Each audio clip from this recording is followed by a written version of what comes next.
दोस्तों नमस्कार। दोस्तों, एक ऐसी डील जिसमें क्रोनिक कैपिटलिज्म है, एक ऐसी डील जिसमें अपराध है, एक ऐसी डील जिसमें भ्रष्टाचार है, एक ऐसी डील जिसमें फेवरेटिज्म है और एक ऐसी डील जो भारत के इतिहास में बफोर्स घोटाले पर भी भारी पड़ जाए। यानी एक ऐसी डील जिसको लेकर फ्रांस के भीतर अब आपराधिक जांच शुरू हो चली है और उसको लेकर एक जज की नियुक्ति भी कर दी गई है। और उस डील के कटघरे में और कोई नहीं, फ्रांस के पूर्व राष्ट्रपति, मौजूदा राष्ट्रपति, फ्रांस के पूर्व रक्षा मंत्री जो मौजूदा वक्त में विदेश मंत्री हैं, यह सब कुछ उसके दायरे में है। लेकिन उसके तार सीधे सीधे भारत से जुड़े हैं और इस डील को लेकर भारत के भीतर जब जब आवाज उठी तब तब इसी बात का जिक्र किया गया, दरअसल यह राष्ट्रीय हित में है। तो ऐसे में ना तो संसद के भीतर ना ही सुप्रीम कोर्ट की चौखट पर यह मामला सरकार के खिलाफ या फिर डील को लेकर किसी तरीके से भी खड़ा हो पाया। लेकिन फ्रांस के भीतर मीडिया पोर्ट लगातार एक अखबारी तौर पर जांच करना शुरू करता है और उसके बाद वहां की जो एनजीओ जो कि आर्थिक अपराध को देखने में माहिर मानी जाती है, वह वहां पर अदालत का दरवाजा खटखटाती है। और उस दरवाजे को खटखटाने के बाद फ्रांस की नेशनल पब्लिक प्रोसिक्यूशन एजेंसी जांच शुरू करती है। शुरुआती जांच में जानकारी आती है कि कुछ तो गड़बड़ है, लेकिन वो जांच जब धीरे धीरे आगे बढ़ती है तो वो तमाम तरह की परिस्थितियां जिसमें हमने जिक्र किया, criminal, corruption, favouritism, chronic capitalism, सब कुछ धीरे धीरे साफ होने लगता है। तो कहा जाता है कि सबकी जांच होगी, लेकिन भारत के भीतर ये तमाम चीजें दब जाती हैं। यहां धीरे धीरे आवाज उठती है, लेकिन फिर उसे दबा दिया जाता है। यानी याद कीजिए, जिस वक्त इस देश के भीतर में बोफोर्स घोटाला हुआ था, उस वक्त सीबीआई काम कर रही थी, उस वक्त इस देश के हाई कोर्ट काम कर रहे थे, उस वक्त सुप्रीम कोर्ट काम कर रहा था, उस वक्त तमाम जो भी कॉन्स्टिट्यूशनल एजेंसी है जो कि इकोनॉमिक ऑफेंस को लेकर जांच करती है, वो सभी जांच कर रहे थे। यहां तक कि चार्जशीट भी दाखिल हुई। लेकिन मौजूदा वक्त में अभी आपको ना सीबीआई नजर आएगी, ना ही अदालतें नजर आएंगी जिस रूप में इस जांच को होना चाहिए। क्लीन चिट सुप्रीम कोर्ट ने भी राफेल डील को लेकर यह कहकर दी थी कि दरअसल यह राष्ट्र के मद्देनजर है, यानी कहीं ना कहीं इसका राष्ट्रीय सुरक्षा और राष्ट्रीय हित जुड़ा है, जो सरकार ने कहा था। और यह बात भी उसमें फैसले में सुप्रीम कोर्ट ने कही थी कि दरअसल यह उसके दायरे में नहीं आता है, इसके लिए तय संसद को ही करना होगा, क्योंकि वह गवाही के लिए प्रधानमंत्री को अपने पास नहीं बुला सकता है, वो गवाही के लिए रक्षा मंत्री को अपने पास नहीं बुला सकता है और रक्षा मंत्रालय से जुड़े ब्यूरोक्रेट्स को भी नहीं बुला सकता है। लेकिन अब जो दस्तावेज सामने आए हैं, उन दस्तावेजों पर अगर एक सरसरी नजर डालेंगे तो एक के बाद एक ऐसी परिस्थितियां हैं जिसमें सीधे तौर पर जिक्र है क्या वाकई प्रधानमंत्री ने पुरानी डील यानी 2012 में जब राफेल को लेकर हुई थी उसको रद्द इसलिए की क्योंकि कहीं ना कहीं अपने अनुकूल, अपने साथियों के अनुकूल, और जिसका जिक्र बार बार हो रहा है, कुछ फेवरेटिज्म किसी को देना था, किसी को मदद करनी थी। ये सारी चीजें इसमें 9 पन्नों की रिपोर्ट में ये सारी चीजें दर्ज हैं। पहले जरा इस रिपोर्ट पर एक सरसरी निगाह डालिए, उसके बाद इन बातों का जिक्र होगा। दरअसल इस रिपोर्ट के भीतर क्या लिखा है और मौजूदा वक्त में भारत के भीतर ऐसी परिस्थितियां क्यों नहीं हैं जहां पर इस जांच को कोई करे और जांच को लेकर अदालत का दरवाजा भी खटखटाया जाए और संसद के भीतर भी गूंज उठे। लेकिन पहले इस रिपोर्ट को देखिए। शीर्षक ही लिखा है आपराधिक जांच और फ्रांस ने जज नियुक्त किया। 9 पन्ने की मीडिया पार्ट की यह रिपोर्ट दरअसल हर उस पहलू को बताती है कि किस तरीके से कंपनी ने अपने तौर पर जब डील की तो फ्रांस की सरकार भी इन्वॉल्व थी। मसलन यह तस्वीर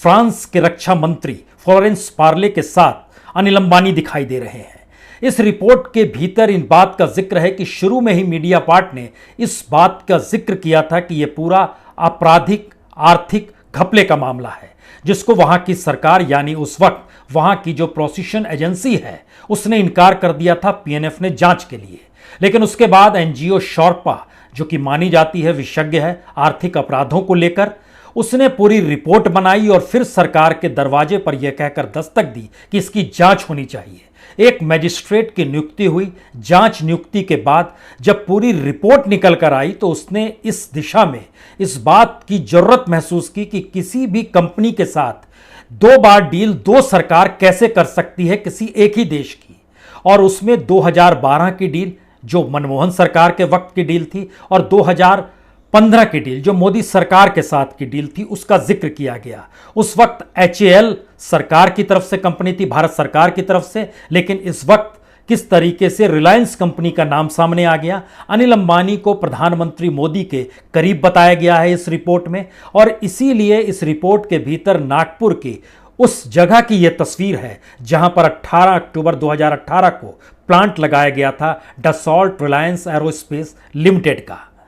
इन सारी तस्वीर और रिपोर्ट्स के जरिए दो बातें खुले तौर पर उभरी कि दोनों देशों के बीच जो समझौते हुए वह सिर्फ गवर्नमेंट टू गवर्नमेंट समझौते नहीं थे, बल्कि इसमें कहीं ना कहीं किकबैक, कमीशन, बिचौलियों का भी हाथ था, और यही 9 पन्ने की रिपोर्ट कहती है। तो 9 पन्नों की यह रिपोर्ट बहुत साफ तौर पर कहती है कि दरअसल किस तरीके से राफेल डील को लेकर जो पहली मुहर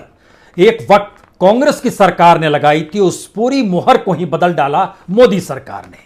और उसके बाद कैसे इस पूरी डील का कच्चा चिट्ठा बदला गया। इस 9 पन्नों की रिपोर्ट में इस बात का भी जिक्र किया गया है कि 2012 में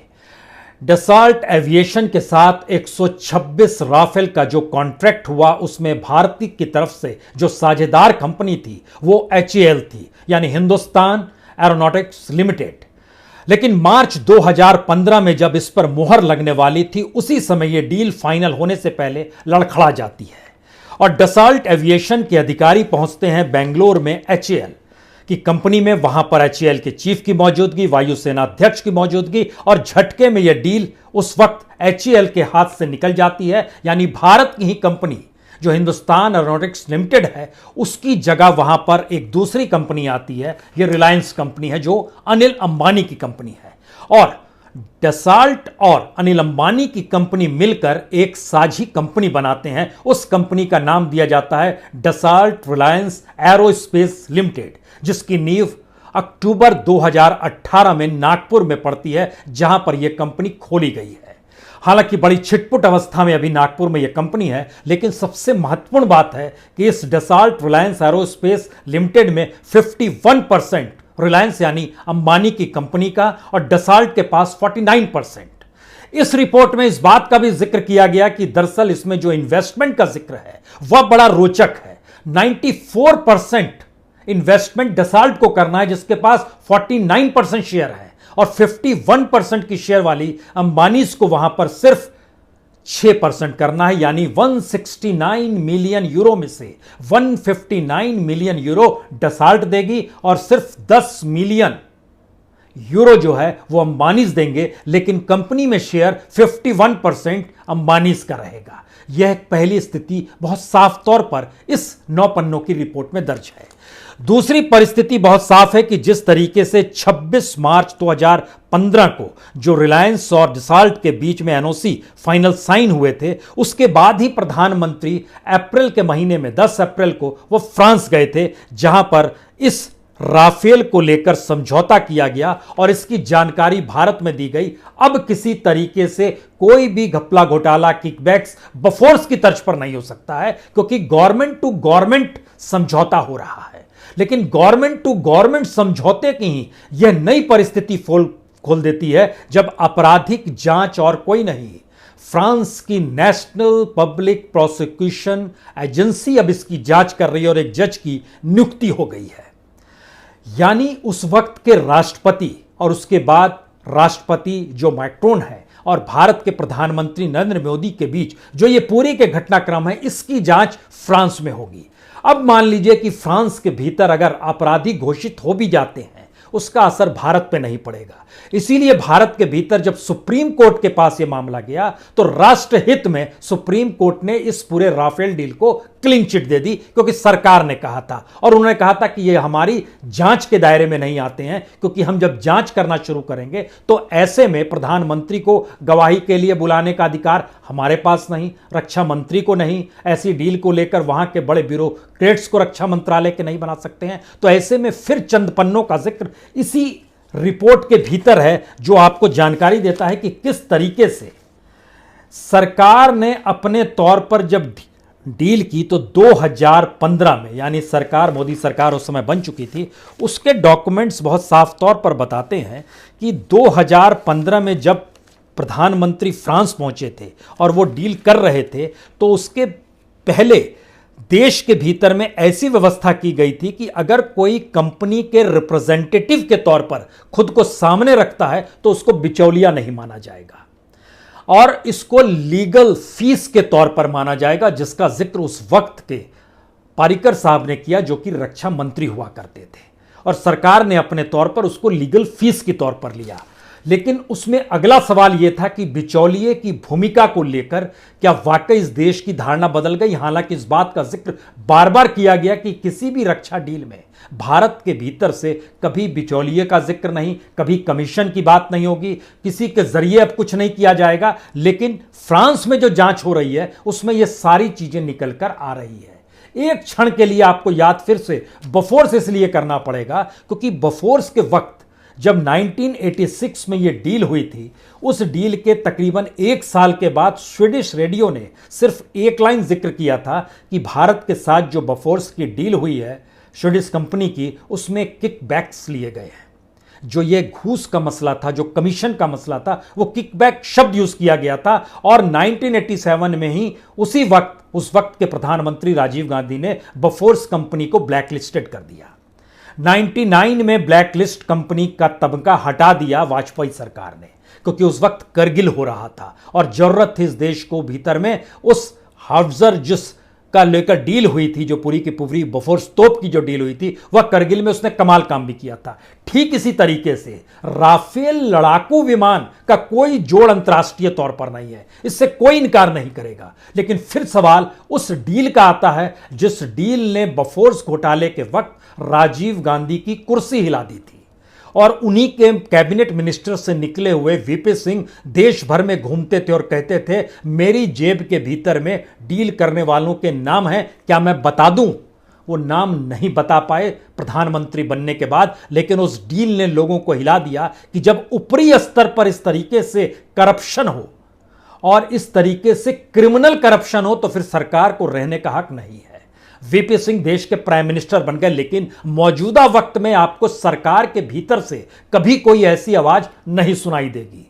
राष्ट्रभक्ति के तौर पर इस पूरी डील को देखा गया और परखा गया और इसी की व्याख्या सुप्रीम कोर्ट तक में हुई। लेकिन उसके बाद अगला सवाल है कि अगर उस दौर में जाइएगा तो सीबीआई ने बाकायदा चार्जशीट भी 1999 में दाखिल की थी, दूसरी चार्जशीट 2001 में दाखिल की थी। लेकिन उससे जुड़े हुए तमाम लोग, चाहे वो राजीव गांधी हो, चाहे वो विन चड्डा हो, चाहे वो कवात्रेची हो, चाहे उस वक्त जो नौकरशाह हुआ करते थे भटनागर, उनका भी निधन हो गया।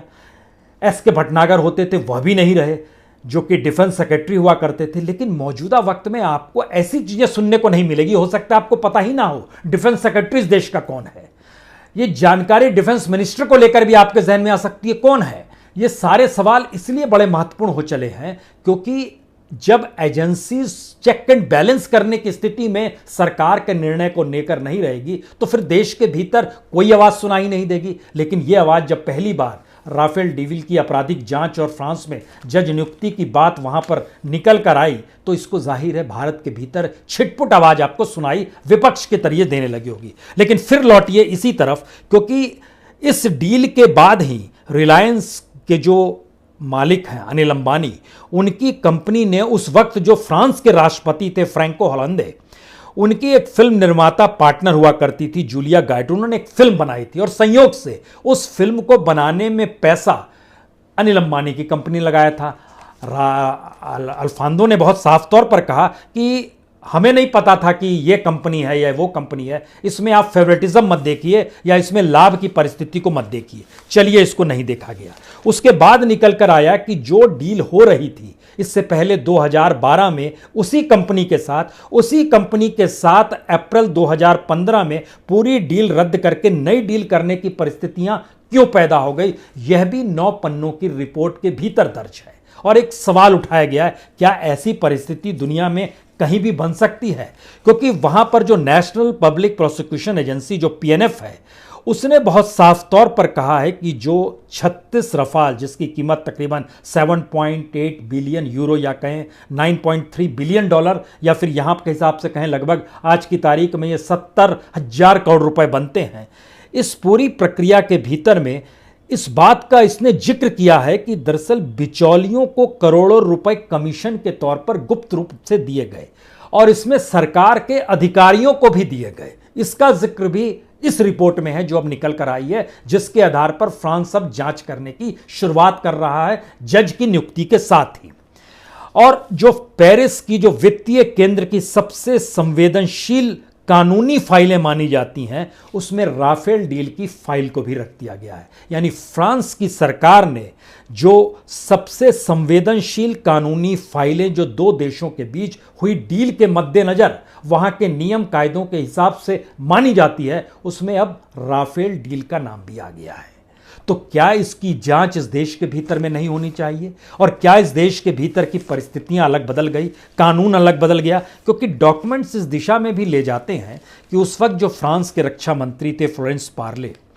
वह जिस रूप में मौजूद अनिल अंबानी के साथ अलग अलग पार्टियों में रहे, जिसकी तस्वीर भी इस रिपोर्ट के भीतर छापी गई है। और इस बात और उस जगह का भी जिक्र और तस्वीर के साथ किया गया है जो नागपुर में प्लांट लगाया गया। नागपुर के प्लांट लगने के समय वहां के मुख्यमंत्री उस समय फडणवीस हुआ करते थे, उनकी भी मौजूदगी थी जिस समय यह जमीन दी जा रही थी और यहां पर डसॉल्ट रिलायंस एरोस्पेस लिमिटेड बन रहा था। एक कैबिनेट मिनिस्टर्स की भी मौजूदगी थी जो नागपुर से ही आते हैं। ये सारी चीज़ों की मौजूदगी का मतलब ये होता है कि जब आप कोई डील कर रहे हैं तो उसमें पूरी सरकार आ गई है और सरकार जब उस पूरी डील को अमल में ला रही है तो दूसरे देश के भीतर में जब उसको क्रिमिनल एस्पेक्ट में और करप्ट क्रिमिनल प्रोसेस में देखा जा रहा है तो क्या उसका कोई असर भारत पे इसलिए नहीं पड़ेगा क्योंकि भारत का फ्रांस से कुछ लेना देना नहीं है? और उस डील के भीतर जो भी हो रहा था वो दो कंपनियां जाने, एक तरफ भारत की तरफ से रिलायंस थी और उनकी तरफ से डसॉल्ट थी। अगला सवाल यह है कि रिलायंस कोई भारत सरकार की कंपनी तो है नहीं। जाहिर है इस रिपोर्ट में इस बात का भी जिक्र है कि रिलायंस जो अनिल अंबानी की कंपनी है वो बेहद करीब है प्राइम मिनिस्टर मोदी के। इसका जिक्र भी इस रिपोर्ट में किया गया है। सवाल यह है कि इस रिपोर्ट को सिर्फ मीडिया रिपोर्ट कह के सरकार अप्रैल में खारिज कर सकती थी जब पहली रिपोर्ट आई थी, क्योंकि उस वक्त भी जांच की पूरी प्रक्रिया चल रही थी। लेकिन अब इस पर जब जज की नियुक्ति हो गई और जांच प्रक्रिया शुरुआत हो गई, एक लिहाज से एफआईआर दर्ज होने के बाद की जो कार्रवाई होती है अब वह शुरू हो गई, तो भारत में इसको किस रूप में देखा जाएगा? जब पैसा भारत से गया, राफेल वहां से आया, यहां की कंपनी भारत सरकार की कंपनी नहीं है जो पहले एचएएल हुआ करती थी, वो एक प्राइवेट कंपनी है और उसके जिस कंपनी में दोनों ने मिलाकर चीजें डील की उसमें जब 94% इन्वेस्टमेंट वह कंपनी कर रही है जिसके शेयर कम है, तो फिर यहां की कंपनी को कैसे लाभ मिला यह भी किसी से छपा हुआ नहीं है। यानी यह इकोनॉमिक्स और मैथ्स के बहुत साफ नियम है कि जिसके जरिए कोई भी समझ सकता है कि यह पैसा किस रूप में किधर दिया गया। लेकिन डील तो राफेल की हुई है और डील तो पूरे तरीके से उस फाइटर विमान की हुई है जिसका लोहा दुनिया मानती है और वो जहाज भारत के पास आना चाहिए, इससे भी इनकार नहीं है। तो क्या ऐसी परिस्थिति में गवर्नमेंट टू गवर्नमेंट डील जब होती है तो क्या इसकी जांच पार्लियामेंट्री कमेटी, जो ज्वाइंट पार्लियामेंट्री कमेटी का जिक्र हो रहा है, उसे करनी चाहिए या सुप्रीम कोर्ट को भी अपने तौर पर सुओ मोटो लेना चाहिए? लेकिन क्योंकि जिस वक्त राफेल मामला सुप्रीम कोर्ट में पहुंचा था उस समय सुप्रीम कोर्ट के जो चीफ जस्टिस थे वह आज की तारीख में पार्लियामेंट के भीतर आ गए हैं। अब जब 19 तारीख से पार्लियामेंट शुरू हो रही है और उन्होंने क्लीन चिट ये कहते हुए दिया था कि ये राष्ट्र हित में है, तो क्या वह सीजीआई जो फॉर्मर सीजीआई है, जो अब राज्यसभा के सदस्य नॉमिनेटेड हैं, क्या वो जब ये मामला 19 जुलाई को जब पार्लियामेंट का सत्र शुरू होगा उसमें वो जानकारी देने की स्थिति में आएंगे? या फिर ये कहा जाएगा कि डॉक्यूमेंट्स देखने का अधिकार सुप्रीम कोर्ट को नहीं है? तो क्या जो राजस्व का चूना इस देश को लगा, क्या जो घाटा इस देश ने सहा, और सबसे बड़ी बात है कि इस देश के भीतर में जब कानून बना हुआ है कि आप कमीशन और किकबैक्स की परिस्थिति रक्षा सौदों में नहीं लेकर आएंगे, तो फिर इसके क्या मतलब है? और इसी प्रक्रिया के भीतर में जब डसॉल्ट कंपनी के साथ समझौता हुआ, भारत के भीतर में डिफेंस के क्षेत्र को एफडीआई के लिए खोल दिया गया, यानी फॉरेन इन्वेस्टमेंट उसमें शुरू होना चाहिए। टेक्नोलॉजी ट्रांसफर आज तक नहीं हुआ। 2012 की डील जो थी उसमें टेक्नोलॉजी ट्रांसफर का जिक्र भी था, यानी HAL जो हवाई जहाज बनाती है, लड़ाकू विमान बनाती है और भारतीय सेना को सारी चीजें मुहैया कराती है, जो हिंदुस्तान एरोनॉटिकल लिमिटेड है,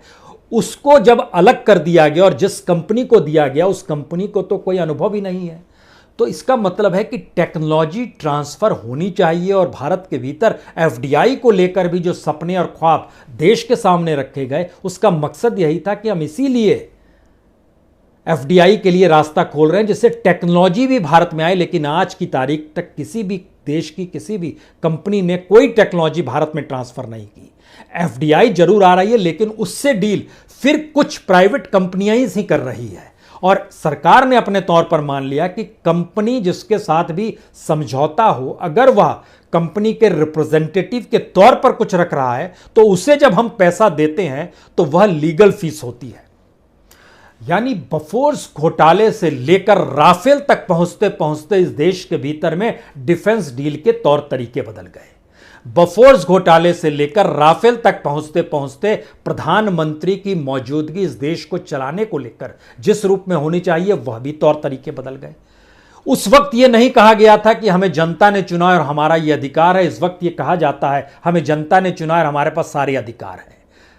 यह एक ऐसी परिस्थिति है जिसमें चुनावी जीत क्या किसी भी नियम कायदे को सत्ता के लिए अनुकूल करने की दिशा में कदम उठाने का मौका दे देती है, या जनता उसे चुनती है जो इस देश को ठीक तरीके से चलाए।